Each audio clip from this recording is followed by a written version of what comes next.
You are listening to the Horse Radio Network, part of the Equine Network family. Welcome back to the Horse HealthCast. I'm Jenna Bosgarden, Manager of Digital Marketing for Smart Equine. And I'm Ashley Lecomte-Lazich, Head of R&D for Smart Equine. And if your horse spends all summer stomping, swishing, and stressed, this episode is still for you.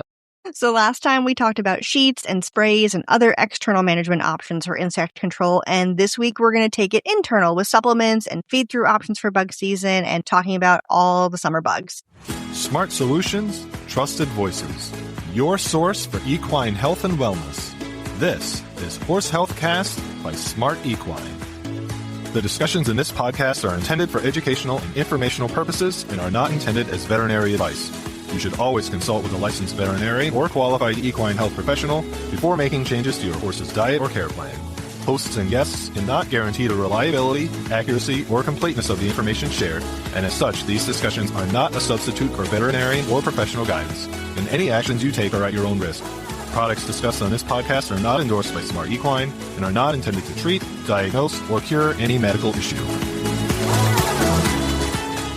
Okay, so we spent a lot of time last week about what you can put on your horse and around your horse to help with summer bugs and the fly frustrations that we all face. But then there's also another factor we can consider. And lo and behold, supplement company, we're going to talk about supplements. I know everybody is shocked. Please unclutch your pearls. But yes, the big thing is flies are persistent, as we all know, and the external stuff isn't always enough for every horse. Yeah. I mean, well, some of the things that we'll talk about are not even related to the horse, right? So some of the insect management is related to your facility and your manure piles and such. So I think that just like we do with supplementation, when we talk about your joint care supplements working best in a full program where you're utilizing good nutrition and body workers and your veterinarian, the same is true here, right? So you have a fly spray that works for you and a good fly sheet that works for you, but a feed through option could also be a really good addition to that multi-pronged approach to insect. Yeah, absolutely. I feel like so much of what we do, it all comes back to the same thing. There's just multiple ways to tackle a problem. So why not give everybody every chance at success? Totally. I totally agree. And so for the insect control supplements that we want to talk about, there's kind of a couple main types. So the first one is pretty straightforward. That's going to be the first one we talk about. And that is what is considered an insect defense supplement. So these are supplements that can help make horses less attractive to insects, and they can kind of work through scent and skin chemistry, which is pretty crazy.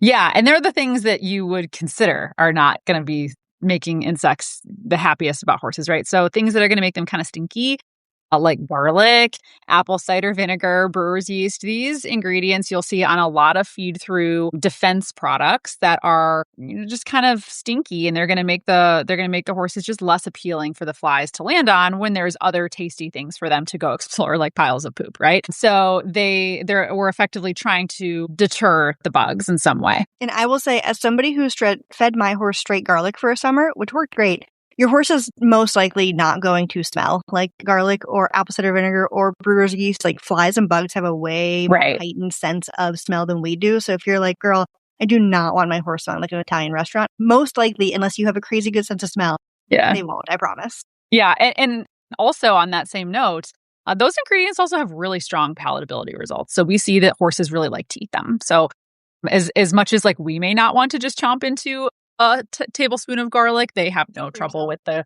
Yeah. You don't like garlic? No, I'm saying I would eat a straight tablespoon of garlic. Okay, good. I like to roast them in the oven. So maybe we could use this for ourselves this summer. We could do a little controlled study with Ashley and Jenna, and we could just be using our apple cider vinegar and brewer's yeast and garlic, and we'll see if it works for us too. You know what? Let's revisit this at the end of summer and see. I like this. I like this plan. Irish soap in our planters from last episode. That's right. That's right. Garlic. It's gonna be great. I mean, our husbands may not want to kiss us, but other than that. So yeah, I mean, that's right. That's a them problem. So yeah, those are three ingredients that we see a lot to help with the deter the biting insects.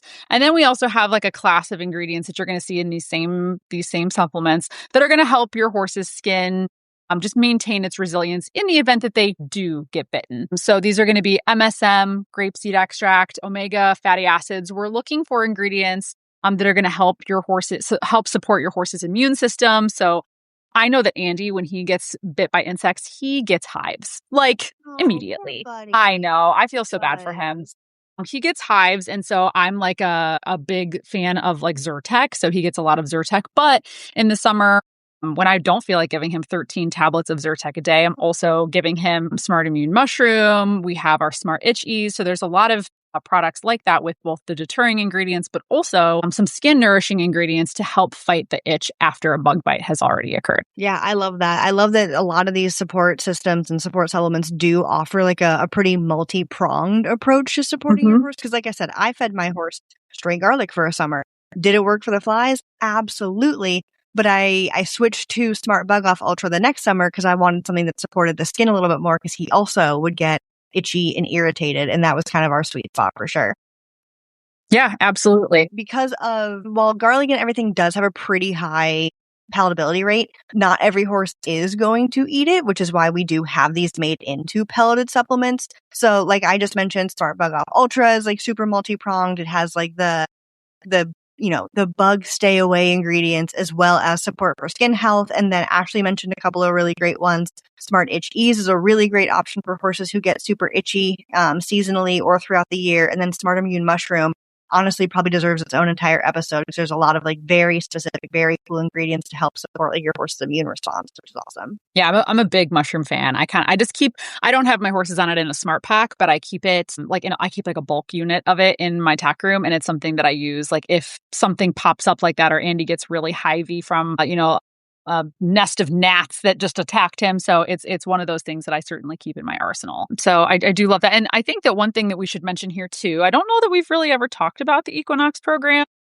in any of our, and I know this wasn't like a plan for today, but I mean, I guess since we're talking about it. Yeah. If your horse is like Andy and he's just a sensitive boy, he's a big, burly, like 17-hand warm blood boy, but like we call him like our princess in the pea. He's very sensitive to all things, all changes. His skin is very sensitive. His body is very sensitive. So I am very diligent about how I care for his skin. And so our Equinox 365 program is a unique program where we have, in the summertime, we have our Smart Itch Ease and we have our Bug Off Ultra, which are used depending on where you are located in the United States. And then it automatically transfers you onto Omega-3 and E Ultra for the wintertime to help your horse keep those omegas up in the winter when they're maybe not getting as much access to green grass and nourishing the skin and those tissues in the cold, dry months. So super cool option for you if you have a horse that is a little bit more fickle and has more sensitive skin like my Andy. Yeah. And if you want to learn more about that program, you can go right to our website. For anybody who has not already figured that out, it's just smartequine.com. And if you just type Equinox into the search bar, it should bring up the page that shows you all the supplements and kind of explains a little bit more about how like we swap from one to the other and like what the timing is. Cause like Ashley says, it like depends on where you are in the country. So that way we're giving horses like the best shot at bug support when bugs are in fact starting and ending and things like that. But yeah, that's a great call out. Equinox is a really cool one. And it just kind of takes the mental load off of you. I know we all have like a mental load as humans and horse people. So like it's one less thing to think about because your horse is already automatically getting what they need for the seasons without you having to figure that one out. So exactly. Yeah. We love Equinox. We really do. And so that kind of covers that first like umbrella of what a lot of what people think of, I think, as insect supplements. But then there's a whole second section that we're going to talk about. And I'm just going to preface this with, you guys are getting two horse trolls today. We are not the scientists that came up with this. Well, I've never been the scientist that came up with it, but Ashley is also not the scientist that came up with this. So yeah, if we flub a pronunciation, just know we're doing our best and we are just horse trolls. Yeah, I don't think that like boticides is my jam. But listen, I'm happy. I'm eager to talk about it. I think it's really unique, very interesting. So there's this subclass called insect growth regulators. And these are ingredients that you're going to see in Simplify with LarvaStop, ingredients that you're going to see in Solitude IGR. So these are ingredients that your horse consumes. And as they pass through the GI tract and then into the horse's feces, it's going to help prevent the molting process of those larvae from becoming adult flies, which is really cool. So this is an option where if you want to have your whole barn on it, and it's going to actually prevent the flies from becoming mature adults. So like in the very beginning, when we had talked about feed-through supplements that make them taste icky versus feed through supplements that are going to help actually defend your barn. Two very different approaches there that can also be used together. Yeah, which is cool because then you have, you're kind of really hitting it from every angle possible. You are keeping them less appealing to the bugs that are existing, and you're hopefully removing a lot of bugs from existing further. And I think IGR and Simplify, Solitude IGR and Simplify are ones that are pretty popular and pretty common in a lot of barns. And I think what you said, though, that's the most important part is like these work best when every horse is on it. So if you have and I've been at show barns of 40 horses and I've been at, little private barns of 4 and 5 horses. And the private barns where we did it worked really well, but there's only 5 of us to keep coordinated. Actually, I got to imagine with a barn of 60, that might not really be in your guys' Yeah. Yeah. See, it is tough because I don't like to require my boarders to do anything with their horses. Our mantra is kind of owners have agency here. So, we certainly allow the owners to create their feed system. So this is one of those things that as much as I wish I could do it, it would be so difficult for us to require 60 horses to be eating this. And again, like Jenna said, it doesn't work the same if every horse isn't on it. But the feed through products that we had mentioned earlier, like Bug Off Ultra and Itch Ease, those are going to be ingredients and products that are certainly going to be applicable for a singular horse if the whole barn is not, if that's not an option to get your whole barn. So in addition to that, though, you could also do things like fly stoppers. I know we talked about that in the last episode. But when we're talking about whole barn management, fly stoppers are another really cool option that you can use to inhibit the actual maturation cycle of those insects. So kind of take it from another angle there too. Yeah, I think, again, just the more options you can do in and around your farm, the better. It might sound, I don't know, for some people, this might sound like a lot. It is a lot. It's a lot to consider. It's a lot to think about. Some of these things are things you can set and forget, putting something in your horse's SmartPak, having fly stoppers on auto ship. But they really do make a big difference when they all are worked together. And something too with the IGRs, the insect growth regulators. I know we've gotten a lot of questions in the past on are these safe? And they're certainly safe to feed to your horse. That's not the question, but are they safe for all the other, non-terrible things on your farm? The beetles, the moths, the butterflies, the honeybees. And as far as I understand it, these should be pretty non-toxic to bees and other things, but I believe Solitude IGR can have some impact on caterpillars and moths and beetles. So if you are somebody who is really cognizant of that on your farm or in your space, just take some time and look up the active ingredients. They're on the product pages, so you should be able to read those and not necessarily pronounce them because I certainly can't. But do some research on what's going to be the best fit. Again, these are perfectly safe to feed to your horse. They're very safe to use as a general statement, but just want to make sure that if that's something that's on, top of your mind, if you have more than just a horse farm, if you're, breeding anything else or keeping anything else plant life or bug life alive for any specific reason, just keep that in mind too, that what your horse is producing on the other end will affect some other things. And so I think the main question that people love to ask about these kind of supplements is, do they actually work? That's always the question, right? Isn't it? So I think that every horse has a different experience, right? And just the same as people. My husband always jokes that I have sweet blood because we'll go out for a walk and I'm I have to go back inside because I'm getting eaten alive. And he's I don't know what, I'm one of those. And he's I don't know what you're talking about. I'm totally fine. And here I am bathing in DEET before I go on a walk at 4 p.m. So I think that, horses are they are experiencing different conditions in life. Horses that live outside 24/7 are going to have a much different load of insects to deal with than horses that are standing in a stall under a fan for a good portion of the day or standing in a limestone paddock. Even the difference between standing on grass and standing on limestone is going to make a difference in what type of insects and at what frequency and volume the horses are having to deal with them. So I think that do they work is a loaded question. Obviously, we all have our anecdotes on what works and what doesn't, but there is a ton of success stories, and we do know that some of these scents can be repellent, kind of the same as citronella. There is some type of repelling quality to it, but it is really hard to quantify with data. Yeah, I think that sums it up pretty well, where it's going to work for some, it's not going to work for another. And I feel like we haven't plugged this in a while. If you want to try a supplement and you're just man, how am I going to know it's going to work? I don't know if it's going to work. We actually have a program for that. So if you put a new supplement into a SmartPak for your horse and you try it for 2 to 3 months, you can give us a call and be hey, I'm not sure that this was the right thing for me. It's currently called the Guaranteed to Work program. So let our customer care team know, and they're going to help take care of you and figure out either another option, or if it just ends up being a refund or a store credit. Like they're really great about finding other options, or just letting you, move on and try the next thing if that's the thing you got to do. So very risk free as far as, trying something goes. So always worth a shot, in my opinion. And then the other thing I wanted to note is, I brought up garlic a couple of times. We talked about it. Another question that customer care has gotten a lot, and what I'll get on social media sometimes too, is garlic safe? Because there's safe levels of certain ingredients. And the notes that we have currently is that over 200 grams of garlic powder can cause anemia. So that's a lot. So putting that into perspective, Smart and Simple garlic is like 7,000 milligrams. Yeah. So this is like, we're so far underneath that limit. So yeah, there is some evidence out there that garlic in high doses can cause Heinz body anemia, or can worsen horses that are already anemic. So we're talking like 0.2 grams per kilogram of body weight, 200, 100, 200 plus grams of garlic a day. And to put it into perspective, Smart and Simple garlic, which is our most pungent garlic product that we offer, is 7,000 milligrams, which is 7 grams. So like 7, we are far away from having any concerns like that. However, if this is something that you have, a challenge that you have encountered with your horse, this is certainly something that you should talk to your vet about before considering starting a product like Smart and Simple garlic, or a product that has high concentrations of garlic in it. Yeah, I love the perspective though that 200 grams is like what's considered to be around the unsafe level, and 7,000 milligrams is what we've got in like our most potent. Yeah. So 200 grams is eat a ton of garlic like that. 200 grams is 200,000 milligrams. There we go. So like, yeah, there is no toxicity to be concerned about if fed as directed.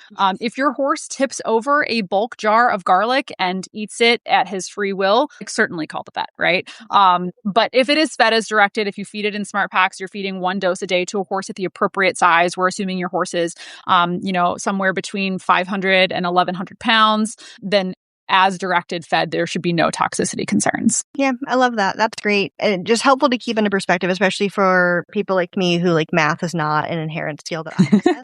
So knowing those numbers is really helpful to keep in mind. Yeah, absolutely. So those are things to consider.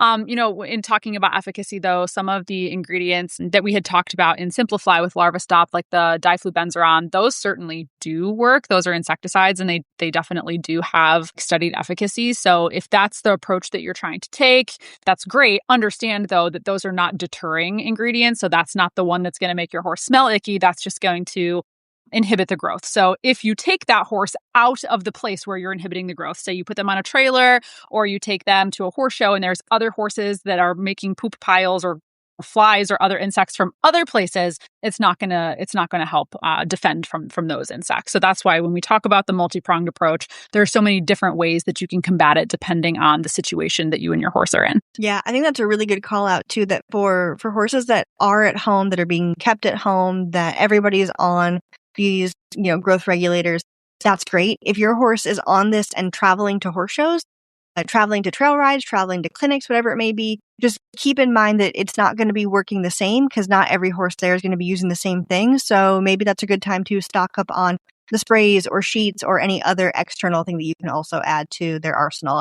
There's just such a big difference from what you do with your horse at home in every aspect, but especially with these kind of supplements versus what happens when you take them outside of home. Absolutely. So the other question I think we get a lot that we've answered before and we will happily answer again is not only do they work, but how long does it take for a supplement to actually work? And I know for these supplements that are making your horse less attractive and less appealing, the garlic, the brewer's yeast, those, our typical response is give it 4 to 6 weeks. It sounds like a long time. It's not as long as you'll think it is, but 4 to 6 weeks to see full results, and keep an eye on it too. I think there's something really worthwhile about like noting what your horse's behavior is the week or 2 weeks before you start feeding, and then keeping an eye on it after, because it's going to be a slow change and a slow process over those 4 weeks, where hopefully you're seeing less agitation. Hopefully you're seeing fewer bites or hives on their skin and things like that. So at the end of that 4 to 6 week ramp up, it's not you just being like, well, it didn't overnight, finger snap change. Yeah. Did it change over those weeks? You just didn't maybe notice it as much. Yeah. And so that's always kind of time frame that I give even to myself to say like, hey, give it a hot second, let it do its thing. So with that in mind, I would always recommend that regardless of what you are planning to do, if it is supplementation, this doesn't count for fly sheets and fly sprays, but start it before fly season starts. So if you're going to give your horse's body some time to get these circulating levels titrated up high enough, you want to start before fly season. So like you're saying, they're going to be less irritable, or let's just do that before fly season begins so that we kind of nip it in the bud before it starts. And again, these are supportive ingredients. They're not going to fix everything, but giving it a little bit of time to ramp up before the insects are out in full force is definitely a way to go. Now, if we're talking about the feed-through insecticides that are actually going to stop the molting process and prevent those larvae from becoming adult insects, that's going to take some time to break that life cycle too, right? So the adults have to die off, and then you have to go through this entire life cycle. You have to give that a little bit of time to help as well too. So if you're talking both of these types of products plus your fly stoppers, you're starting a little bit before fly season. You do have a lot of tools in your toolkit there to, try to stop the problem before it even becomes a problem. Yeah, and I know this episode's going to hit. I mean, for us, it's end of May, right? So for some folks, like fly season has already started, and it's like, wow, guys, this episode would have been helpful, 3 months ago. Yeah. Yeah, honestly, you're probably right. I'm really sorry about that. I did not think about it until now. But if you can't start it 4 months ago, you can still start it now. Yeah, absolutely. Bugs are going to be around until, for a lot of us, August, September, and maybe even the start of October. And so we've talked a little bit about, both of these options, but just to really lay it down in like a very cut and dry kind of way, like use these feed throughs that have, the garlic and the apple cider vinegar and the brewer's yeast. If your horse is super sensitive, and if you are looking for individual support, or if your horse is just even, moderately or lightly sensitive, but if you are looking for individual support for your horse to hopefully have less bugs landing on them and biting them, that's the way to go with a smart bug off, with a smart itch ease, with a smart and simple garlic, or things like that. Yeah. And those ingredients, those products also contain ingredients that are just going to help to soothe their skin and make it a little bit more resilient, when they do get bitten by insects. So hopefully keep them a little bit more comfortable. Absolutely. And then on the other side of that coin, if you are somebody who wants to reduce a fly population across your barn, whether it be big, medium, or small, you can coordinate with your fellow boarders, co-op, if you have horses and your own property and you get to control all of that, the IGRs, the insect growth regulators, that's definitely one for you guys, because that's absolutely within your ability. Yeah, it's add to cart. It's on my wish list. Once I can convince 60 people to get on board with me, I've thought about like maybe I just need to increase my board $25 and just add it to everybody. But I'm sure I would get some angry emails.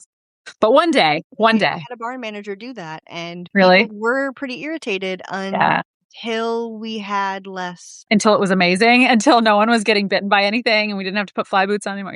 Yeah. So we'll a girl can dream and see if your borders have revolted or not. That's right. And but one other thing to consider here is that you can also use both. You can use everything. Like there is no one or the other here. Your horse can be on a product like Smart Bug Off Ultra. You can also use fly stoppers, and they can wear a fly sheet with fly boots and a fly mask. Like you can combine all of these things to give your horse the maximum comfort and protection that you can offer. So these are not like mutually exclusive options. Yeah, absolutely. And like you said, tying it back to the previous episode, if you haven't listened to that, I do recommend it. Obviously, we recorded it. I would recommend it. But there's a lot of other things outside of supplements. There are the sheets and the masks and the boots. There are fans and different ways to handle your manure and traps you can put around the barn. And then there's also supplements. So there's really a whole just complete fly program that you can build for your horse if it's you as an individual boarding, or for your barn if you have that kind of control over the program that you're in. But like really at the end of the day, it's all about finding the pieces, as with anything, finding the pieces in all of these options that work best for the situation and the horse that you have. And I totally agree. Yeah. If you try something and it doesn't work, as always, feel empowered to swap it. I know for myself, sometimes I would try something and feel really excited about it. When it didn't work out, I'd be like a little low key embarrassed that I was, so gung ho and it didn't work out. But if you buy a sheet and your horse hates it, okay, see if you can sell it, see if you can give it away, donate it to something, turn it into something else. You said that you guys use old fly sheets to cover grain when you're going out to feed, so that way the grain we do inundated with flies. Do that. If you tried fly boots and your horse, walks, like they've never seen a boot in their entire life and they hate it and they're miserable, take them off, try the next thing. If your horse hates a traditional fly mask, try the quiet ride, the slinky ones that are really soft and close to their skin. There's nothing wrong with continuing to try things and figure out what works for you and your horse. The only bad program is a program that doesn't work. Amen. I love it. No notes. Nothing to add. All right. And I think that's really kind of all we have for you today. It's a little bit quicker episode. Hopefully everybody is getting out to the barn and getting some great time, either grooming, bathing for a lot of us who have not seen the sun in a couple of months, and even riding. So we're getting you back out to the barn a little bit faster with a shorter bite-sized episode for the first time in a while. But for me and my key takeaway, as always, it's finding what works for you. It's trying different things. It's utilizing things like happiness guarantee for products that don't fit or don't work, and using the guaranteed to work promise for supplements that don't work out, but just mix and matching until you find what works for you. Yeah. So, I mean, listen, I've said before that my horses are managed in ways that are sometimes not ideal. Like Andy and Tilly both live in a stall overnight, and we do not have a property where there are fly stoppers or feed through insecticides. So we're doing our best with lots of clothes. But we've also talked about how I have horses that live outside that typically don't wear fly clothes. So I think that my key takeaway would be, given your situation and what your horse's life is like and what your resources look like, just do the best that you can. You know, Mother Nature also did create nice like hair and thick skin for them. So in the event that they just live out in the mountains of wherever and you can't do anything but spray them with fly spray once a day, that you're doing great too. So I think that my biggest opportunity with them is I just don't like them stomping all day. So I try to, at the very least, put fly boots on mine. But anything that you're doing to help your horse be more comfortable is a huge win. Even thinking about it, even just thinking about doing something for your horse to make them more comfortable is a huge one. Yeah, even just being here and listening to us yap. That's right. That's right. You are considering, you are thinking, and that's perfect. You're doing everything you need to do right now. And also, I do want to take a second because we covered a whole bunch of stuff in the last episode about what goes on and what goes around. Mm-hmm. I think there's like two main things that I didn't feel like we gave enough time to. One will be yes. And one is fly masks. So we yes. talked about, they have ears and they have the long nose and they have UV protection and all that's great. But we didn't really talk about the fact that there's like two main styles. One is the very classic that a lot of people will see, where it goes up and around your horse's eyes and there's a good amount of space in front of their eyes and all over their face. A very traditional look. It's the one that non-horse people will ask you all the time, why is that horse blindfolded out in their paddock? Yeah. Not, it's meshed, you can see. But then there's also another kind that you had mentioned that you ride with. And do you want to talk a little bit about like what that is and why you ride with it? Yeah. So I think I had talked a little bit about how Andy is like very particular about bugs when we're riding, to the point where we thought that he had like trigeminal neuralgia.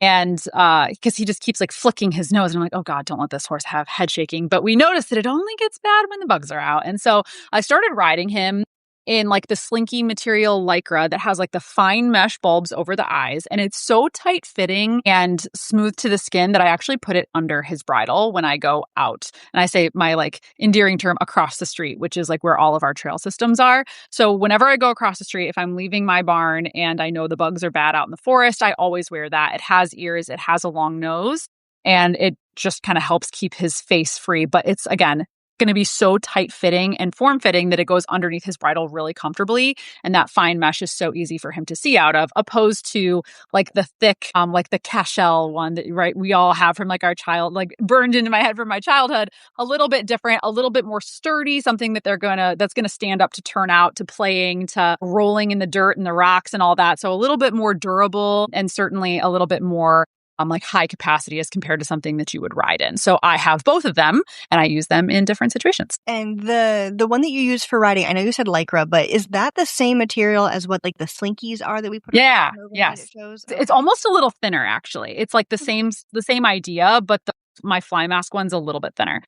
Yes, I can find the link. It is a SmartPak branded one. I'll find the link. We can put it in the show notes. I love it. So if your horse is like really finicky out on trail rides, or you like to go for like nice, slow walk, leisurely trail rides out in the wilderness, and you need a little bit more defense, that's a great option. Love it. Yeah. And from looking at it, the mesh over the eyes, like you said, it's really fine, but like even in the photos, you can actually see the horse's eyes through it comparative to those thicker, durable mesh ones that we're used to seeing. So very, very different use case, very different materials, but great for both options. So I'm glad that we actually took time to differentiate those for everybody. Yes, me too. And then the other thing that we didn't talk about last time that we should have is like the spot on treatments. And there's a couple different kinds. The ones that we carry, the ones that I've used is the Pro Force spot on for horses. So it comes in just a little, like almost super glue tube is what it looks like. Yeah. And you just drop it behind your horse's ears and on the dock of their tail and around their knees and their hocks and things. And with that, it helps repel and kill a ton of things. So I'm going to list it from the product page just to give you guys an idea of what I mean when I say a ton of things. Corn flies, face flies, stable flies, house flies, black flies, deer flies, horse flies, gnats, mosquitoes, and I think it also works to kill and repel ticks, which is really the main reason that I got it because my horse was same one summer. Yeah. I said never again because it was horrible. So if you're looking for tick options, there's not a ton out there, but the Pro Force and the Spot On, those things are awesome. Have you ever used that? You know what? I have because, so I get this question all the time, like outside of work. My whole barn, like I'm the SmartPak girl, right? And they're, you know the product, like answer all my questions. So the one question that I get, like weekly, all the time. How come there's not like a Frontline Plus style product for horses? Like I give my dog and my cat Frontline and they don't get fleas and ticks. How come I can't do this to my horse? This product, the Pro Force Spot On, that's going to be like the closest that you're going to get to that. It repels ticks for like up to 3 weeks. So like you have quite a bit of time in there. It comes in a 12-week supply. So like you have a lot of product in there. You've got it for a bit. You got it. That's right. So it's pretty much the bulk of the whole summer that it's going to help you out there. And I think it's amazing. Thank you, Mana Pro, for giving us such a great product. Seriously. And it's great too, because you drop it on, you kind of get to forget about it because it's resistant, water resistant, and it's just going to go out there and do its job. I'm pretty sure the page even says great for pastured horses. So you know that they've built something pretty intensive if they're calling it out for horses that are living outside. And it's just a lot of permethrin. So Yep. Absolutely. And our next giveaway is officially open. So as of the start of this episode, Fly Frustrations Part 2, we are giving away a new Smart Equine prize package. As usual, the winner is going to receive a $25 Smart Equine gift card, a Smart Equine travel blanket, and a Smart Equine thermos. And you can enter for your chance to win by clicking or tapping on the link in the podcast description. That takes you directly to our giveaway form. Or you can go to www.smartequine.com/podcast giveaway. This giveaway is going to be open for the entire month of June. So if you are listening to this at any point during June of 2026, be sure to get your entry in and good luck. You can find links to today's guests and products in the show notes on your podcast player or on the website at www.smartpakequine.com/blog. We are here twice a month on the 15th and the 30th, but in between, find us on Instagram and Facebook as Smart Equine or shop online at smartequine.com. And until next time, stay smart, stay unbugged, and give your horse a cookie from us.